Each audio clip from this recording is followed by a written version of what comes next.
How to play the Caro-Kann right. This is going to be a quick and comprehensive guide. This is not going to be one of those boring talks on stupid openings like those, like my name would be like Vladislav. You get the point. This is a comprehensive guide, quick and easy. I'm going to tell you the theory. I'm going to tell you the strategy. I'm going to tell you the middle game ideas. Let's just go. So obviously we're wielding the black pieces in the scenario of playing the Caro-Kann. So our opponent's probably going to go e4. We're going to go c6.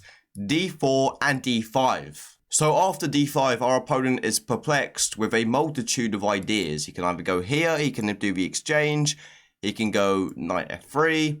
Actually, no, he can't, but he can go knight c3. He's got lots of ideas. But in today's video, I'm going to be teaching you the main line. The main line, which you're probably going to get the majority of the times. I do appreciate if you're under about 1700, you will get this quite a lot, the exchange variation. But I'm going to tell you the most clinical one. So here your opponent's probably going to go knight c3. Most of the time, we're going to take. Here you can go knight f6. And lots of people, I used to play knight d7.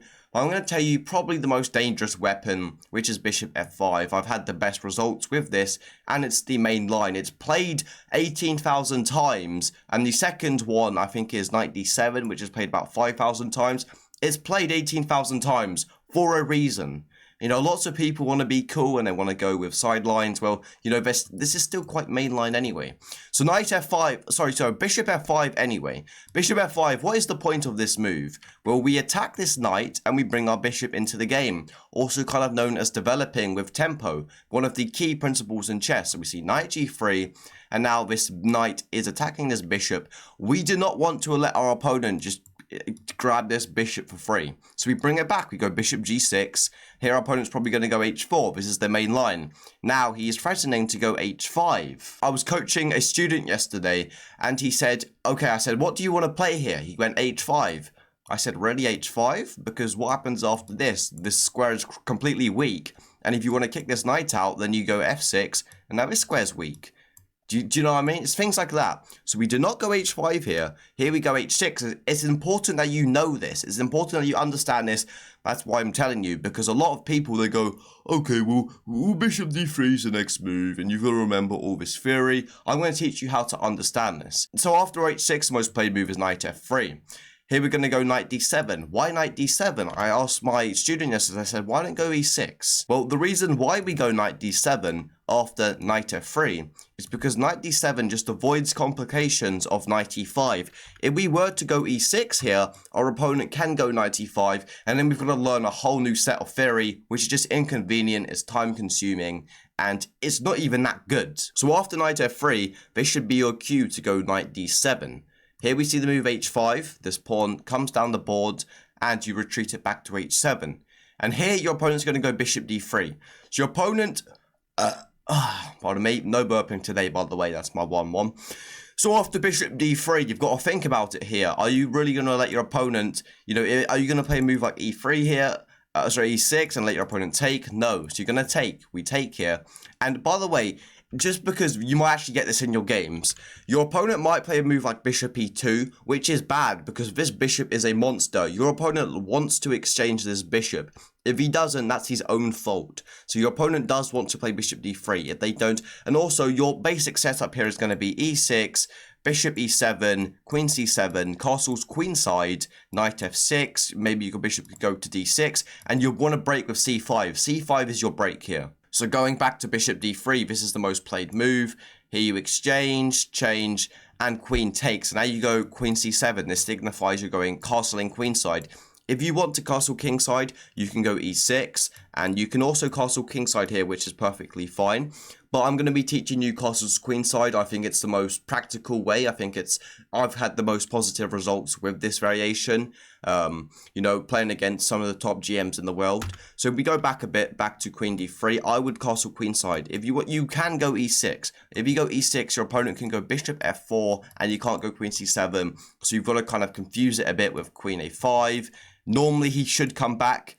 He might play the move c3, and then you're doing quite well. So c3 would be, so I'm just teaching you that little kind of sideline. So here I would, just to avoid, confusing you, go queen c7. Here your opponent's probably going to go bishop d2. I do understand though, the opening theory doesn't always work in your games. Your opponent might play a move like bishop e3. Guess what? Your opponent might even castle. This is horrible because you can castle queenside and your opponent has this horrible weakness here. So by your opponent playing h5, he's signifying to you that he pretty much has to castle queenside, because if he doesn't, he's going to have a big weakness. And guess what? We can go g6 here, open the whole structure up, and we're going to have a very deadly attack. We can plant a knight on g4. This is going to be curtained. So if your opponent castles kingside and you get all annoyed because you didn't learn this in the opening theory, well, you know, good news for you. Most of the time, if your opponent does avoid opening theory, there should be some way to punish it. Not all the time, but a lot of the time. So we see queen c7. Here we see the move bishop d2. Your opponent's probably going to castle queenside. So we go e6. Your opponent's now going to castle queenside. We see castles. And you'd probably expect to move like castles here. Instead, you're going to play the move knight g to f6. Why are you going to play knight g to f6? Well, it transposes, but the kind of strategic idea is that find your opponent's weakness. I'm going to let you pause the video. Find your opponent's worst placed piece. Yeah, just making sure I'm still recording. Just, you know, while you're still finding the move, I'm looking at my OBS. All right, going back.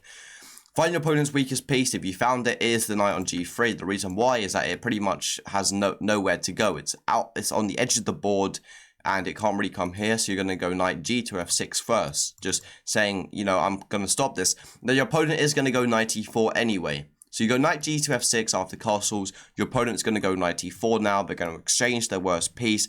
Your opponent could go queen e2. If your opponent does go queen e2, he wants to go knight e5.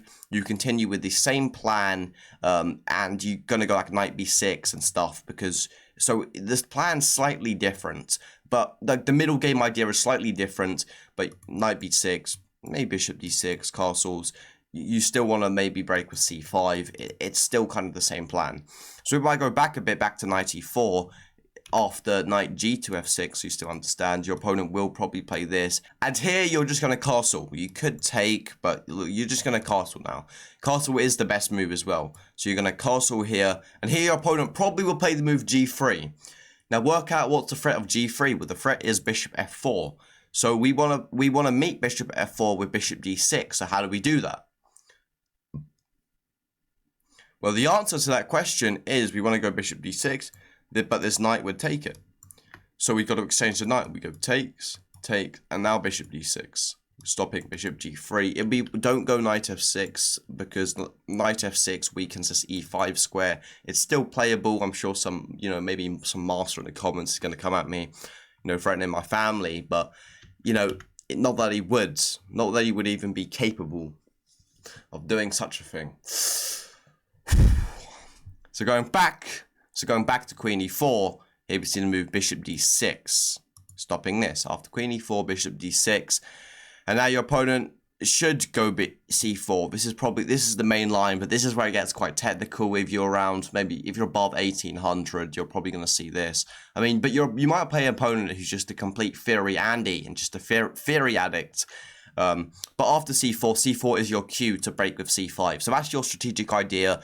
And say, I mean, your opponent's got moves like bishop c3 here, or d5, but the light squares are quite weak. If you look at all these light squares, you want to try infiltrate with the light squares. Maybe place your queen on a light square, and you want to just, you know, I mean, the middle game is going to be fairly straightforward. Just don't do anything crazy, and an end game is probably going to favor you because of this weakness here. How can you exploit this weakness? You've got to think about things like that.